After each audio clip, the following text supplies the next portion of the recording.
আমাদের যে ফ্লাড গেল, বন্যা গেল, তো অনেকে ক্ষতিগ্রস্ত হয়েছে।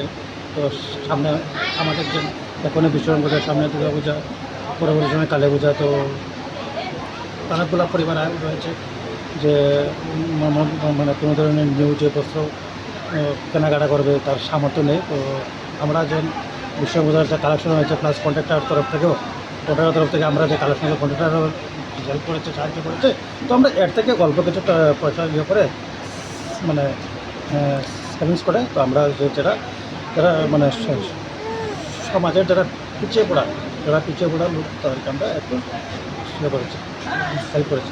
তো আজকে কতজন মানুষের হাতে বস্ত্র তুলে দিলেন? বস্ত্র তুলেছি প্রায় 300+। 200-র অধিক। 200+।